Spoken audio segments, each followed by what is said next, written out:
DSA ফিল্ডে fan পার্কে কারা কারা যাচ্ছ? আমি তো যাচ্ছি।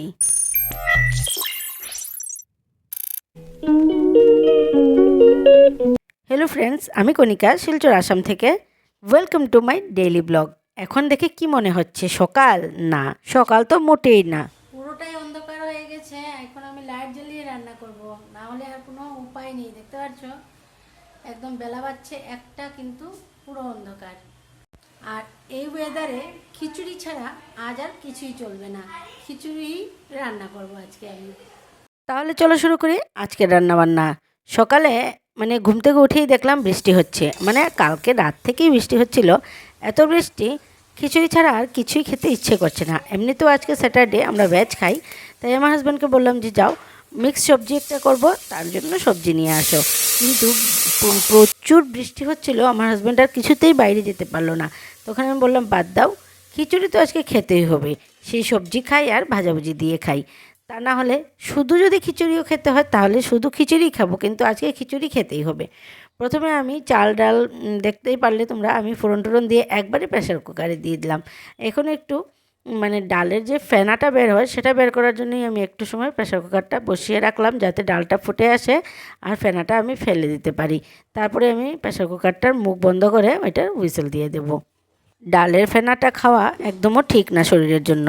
তারপর একটা বাটিতে জিরে গুঁড়ো, হলুদ গুঁড়ো, কাঁচা লঙ্কা দিয়ে আমি এটাকে মিশিয়ে দিয়ে দিলাম খিচুড়ির চাউলের মধ্যে। আর আজকের চালটা ছিল পাঞ্জাব রাইস, তাই আমি ভাবলাম যে এটা দিয়েই আজকে খিচুড়ি করব, তাহলে আঠা আঠা খিচুড়ি হবে, ভালো লাগবে। আমার আবার একদম পাতলা খিচুড়ি কিছুতেই ভালো লাগে না।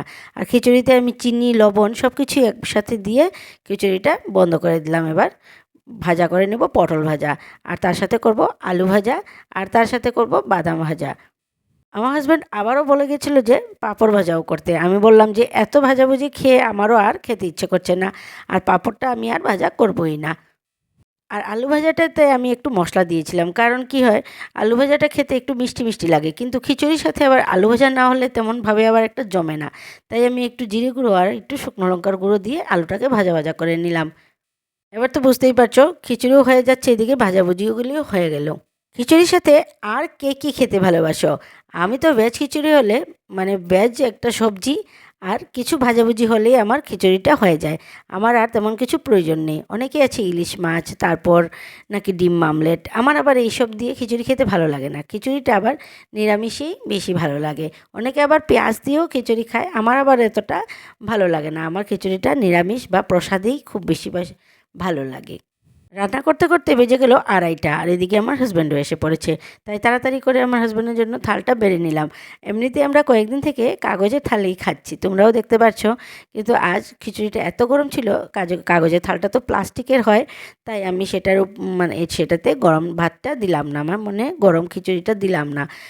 প্লাস্টিকের নাকি গরম খেলে এটা খারাপ হয়, সেজন্য আজকে থালেই বেড়ে নিলাম। আর দেখতে পাচ্ছ এবার খিচুড়িটা দেখতে সত্যিই লোভনীয়, আর খেতেও দুর্দান্ত হয়েছিল। প্রেসার কুকারে হুইসেল দিয়ে খিচুড়ি রান্না করলে সেটা স্বাদটা আর একটু বাড়ে, তখন খিচুড়িটা একটু মাখো মাখো ভাব হয়ে যায়। আমি আবার পাতলা খিচুড়ি দেখলে আমার আবার ভালো লাগে না। পাতলা খিচুড়ি আমি দেখলেই আমার যেমন মাথাটা একদম ঘুরে যায়। আমার আবার খিচুড়িটা একটু শুকনো শুকনো খিচুড়ি হলেই আমার বেশি পছন্দ। দেখতে পাচ্ছ গরম গরম আমরা একদম নামিয়েই খেয়ে নিচ্ছি, আর খেতেও খুবই ভালো হয়েছিল। আজ আমি নিজে রান্না করছি বলে বলছি না, সত্যি খিচুড়িটা খুবই ভালো হয়েছিল। মাখা মাখা খিচুড়ি হলেই আমার বেশি পছন্দ হয়। তাহলে তোমরা কে কে খিচুড়ি খেতে ভালোবাসো? আমাকে অবশ্যই একটা কমেন্ট করে জানিও। এবার খাওয়া দাওয়া শেষ করে মেয়েদের নিয়ে গেলাম ওদের এক্সট্রা ক্লাসের জন্য। আর শিলচরের একটা ব্যাপার আছে, যদি একদিন রাতে বৃষ্টি হয় আর সকাল থেকে বৃষ্টি হয়, তাহলে শিলচরে জল হয়ে যায়। কয়েকটা রাস্তা আছে যেদিকে অল্প বৃষ্টিতেই জল হয়ে যায়, সেজন্য শিলচর এত বদনাম জলের জন্য। তা না হলে সব জায়গায় আবার জল হয় না। কিন্তু দেখতে পাচ্ছ যাচ্ছিলাম সুন্দর রাস্তা দিয়েই, কিন্তু হঠাৎ দেখি রাস্তায় জল, তাই ভাবলাম একটু ভিডিও করি, তোমাদেরকেও দেখাই। তারপর চলে গেলাম মেয়েদের ক্লাস শেষ হওয়ার পর শিলচরের ডিএসএ গ্রাউন্ডে যে ক্রিকেট ফ্যান ক্লাব হচ্ছে, সেখানে সেখানে গিয়ে দেখলাম খুব হই হুল্লোড়, খুব জমজমাট। কালকে যাব সানডেতে, আমার হাজব্যান্ড বলেছে সানডেতে নিয়ে যাবে। আমি যেহেতু গেছিলাম মেয়েদের এক্সট্রা ক্লাসের জন্য, আমার সামনেই ছিল ডিএসএ গ্রাউন্ড, তাই মেয়েদেরকে বললাম চল আমরা একটু গিয়ে আজকে দেখে আসি। যখন যখন আমরা গেলাম তখন দেখলাম প্রচণ্ড ভিড় আর লোকজন সবাই লাইন দিয়ে ঢুকছে। আমরা তখন বললাম যে দরকার নেই এই ভিতরে ঢোকার, আমরা একটু বাইরে থেকে দেখে আমরা চলে যাই আজকে। আমার হাজব্যান্ড বলেছে সানডের দিন আমাদের সবাইকে নিয়ে যাবে। তারপর মেয়েদেরকে নিয়ে একটু মিষ্টির দোকানে গেলাম। ওরা অনেক দিন থেকে বলছিল কিছু খাবে, তাই আমি বললাম চল ওদেরকে মিষ্টি খাওয়াই। মিষ্টিটা আবার সবসময় খেতে একটু অসুবিধে, কারণ দাঁতের প্রবলেম হতে পারে, তাই একটু কম করেই খাই। কিন্তু আজ মেয়েদেরকে মানে খাওয়াবো, আমিও বলেছি ঠিক আছে খেয়ে নে। ওদেরকে মানে খাওয়ানোর পর আমি একটু ভিডিও করে রাখছিলাম, ওদেরকে বলছিলাম দেখ তোদের জন্য প্রমাণ রাখছি, তোরা তো বলিস আমি খাওয়াই না, তাই তোদেরকে আমি খাইয়ে প্রমাণ রেখে দিলাম ভিডিও করে। আর খিরতোয়াটা খুবই ভালো হয়েছিল খেতে, আর একটু গরম গরম থাকায় যেমন আমারও ভালো লাগছিল। আমার মেয়েরা বলছিল একটু ঠান্ডা হলে ভালো হতো, আমি বলছিলাম না, মানে বৃষ্টি হচ্ছে কাল থেকেই, আজ একটু ঠান্ডা ঠান্ডা ওয়েদার, এমনিতেও একটু গরম গরম খাওয়ায় আমারও ভালো লেগেছে। আসার পথে কিছু সবজি টবজি বাজার করে নিয়ে আসলাম, দেখতে পাচ্ছ তোমরা। এখানে আছে চিচিঙ্গা, আছে ঢেঁকি শাক, তারপর ধুন্দুল, মূলো, গাজর, আর তার সাথে ছিল গন্ধি লেবু। খুব সুন্দর গন্ধি লেবু এনেছি আজকে। তাহলে আজকের ভিডিওটা আমি আর এখানে শেষ করছি। ফিরে আসছি আবার নতুন একটা ব্লগ নিয়ে। ততক্ষণ পর্যন্ত টাটা বাই বাই, দেখা হচ্ছে আবার নতুন ব্লগে।